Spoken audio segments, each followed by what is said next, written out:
Disclaimer dulu, maaf kalau cerita ini akan panjang dan gak beraturan kata-katanya.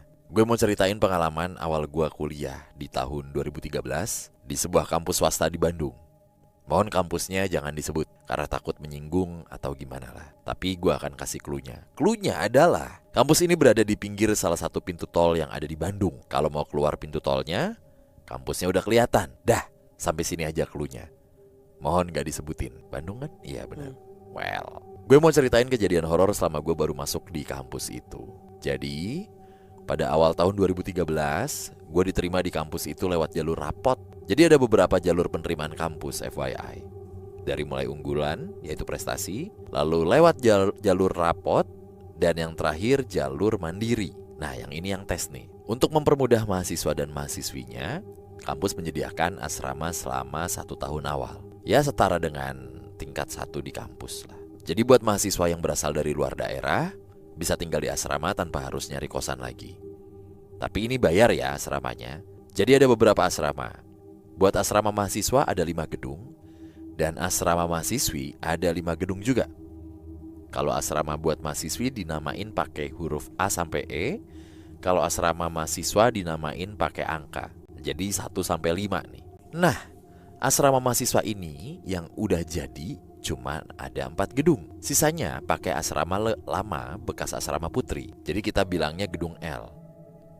Yang kuliah di sini pasti tahu lah gedungnya tuh yang mana. Kalau nggak salah sekarang jadi asrama buat mahasiswa internasional. Sama lantai dasarnya tuh buat administrasi kampus. Gue gambarin dulu bentuk asramanya. Asrama ini terdiri dari 4 lantai. Terus ada lapangan badminton indoor di dalamnya. Jadi kalau digambarin, bentuknya tuh kayak angka 8, tapi bentuknya kotak. Terus bentuk kamar asramanya itu per masing-masing pintu depan asrama itu di dalamnya tuh ada 3 pintu kamar lagi. Jadi pas masuk salah satu kamar ada space 3 kali 4 meter buat semacam ruang kumpul.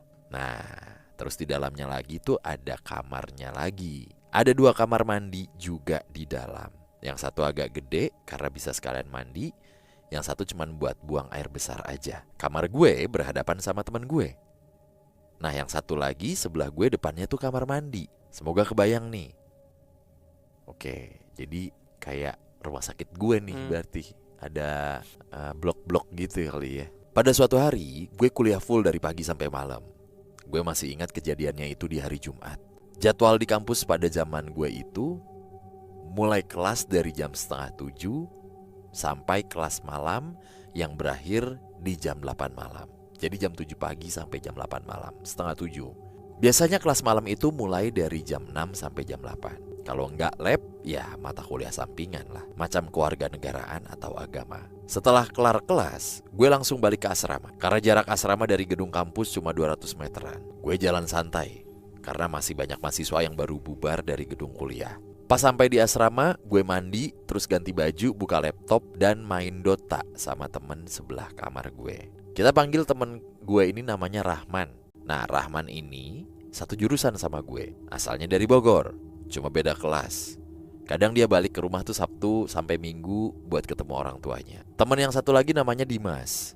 Dia asalnya dari Cirebon. Kadang sebulan sekali dia balik ke rumah karena ada pacarnya yang LDRan. Maklum bang, bucin pada zamannya. Oke, kita lanjut ceritanya. Ki, main gak? Udah jam 9:30 nih. Biasanya rame di lobi, kata Rahman ngajakin gue main.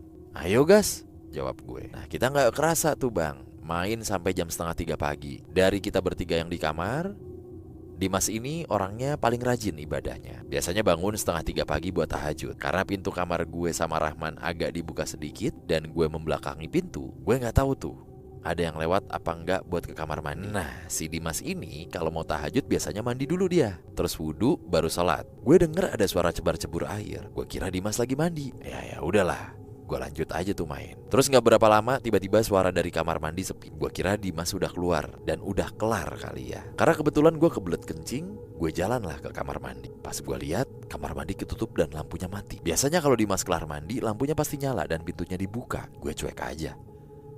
Kelar kencing, gue samperin Dimas di kamarnya buat nawarin mesen makan. Biasanya jam segitu ada warkop yang bisa diantar ke asrama via SMS. Pas mau ketok pintunya, gue baca sticky notes di depan pintu Dimas. Ki, Man, gue balik ke Cirebon dulu ya. Gue titip kamar, kuncinya di tempat biasa. Gue balik lagi kayaknya hari Minggu. Tadi dikabarin dari rumah katanya nenek gue meninggal siang tadi. Jadi gue balik ke rumah sore ini. Habis baca tulisannya, gue langsung masuk kamar, kunci pintu, terus on voice Discord sama si Rahman. Lu denger tadi ada yang mandi gak? Iya, paling Dimas kan. Biasanya jam segini dia mandi terus tahajud. Lu kelar kuliah tadi jam berapa? Saya tanya gitu. Kayaknya jam 7-an udah kelar. Kenapa emang? Terus pas lu balik, lu lihat note di depan kamar Dimas. Note apaan? Oh, ini dari Rahman nih ternyata nih. Iya, Dimas udah balik dari tadi sore ke Cirebon. Neneknya meninggal. Gak pakai suara apapun tuh. Langsung aja si Rahman nutup pintu kamarnya terus dikunci. Langsung off Discord. Kayaknya langsung tidur tuh anak. Gue juga langsung matiin laptop terus tidur. Anggap aja nggak ada kejadian apa-apa lah. Besoknya karena Sabtu dan Minggu, dimana itu hari libur lah ya, gue jalan-jalan sama temen gue sampai malam. Gue balik ke asrama jam 10-an. Karena di asrama tuh ada jam malamnya. Jam 11 pasti dikunci. Jadi gue udah di asrama sebelum jam segitu lah intinya. Gue balik, ganti baju, terus langsung tidur. Karena capek abis jalan-jalan jauh. Sekitar jam 2:30, gue kebangun, terus kebelet kencing. Gue bangun dari kasur, terus pas mau buka kamar, gue denger suara nangis di kamar mandi. Suaranya tuh semacam anak perempuan muda lah. Gue gak jadi keluar kamar. Lalu gue, karena laptop gue nih nyala dan si Rahman on Discord, gue tanya tuh si Rahman, lu denger suara orang nangis gak di luar? Kayaknya dari dalam kamar mandi gitu. Agak bergema soalnya. Gue tuh masih bilang kayak gitu ke Rahman. Rahman bilang nih, jawab, enggak, gue dari tadi pakai headphone, jadi gak kedengeran apa-apa dari luar. Nah kenapa emang? Jadi pas gue mau balas chat Rahman, suaranya tuh makin kenceng, suara nangisnya. Kali ini ada suara bayi nangis juga, suaranya lirih gitu. Serius gak? Dengerin coba nih, coba buka headphone, terus dengerin deh. Gue bilang kayak gitu ke Rahman. Iya anjir, ada suara anak perempuan sama bayi. Di kamar ini cuman kita berdua doang kan ya? Ini asrama cowok, masa ada suara cewek sama bayi malam-malam? Ah udah ah, gue mau tidur ah. Ternyata bukan gue doang yang dengar. Selama 2 hari gue diteror dengan kejadian macam-macam. Ada yang mandi, ada suara bayi sama perempuan nangis. Pas hari ketiga ada yang nyalain keran air, padahal gak ada yang di kamar mandi. Oke, usut punya usut. Katanya kamar yang gue tempatin dulunya pas masih jadi asrama putri, ada yang pernah bunuh diri di kamar mandi itu karena hamil sama pacarnya. Dan cowoknya gak mau tanggung jawab. Itu ternyata katanya demikian. Mungkin sekian dulu bang cerita dari gue. Makasih kalau mau ceritain.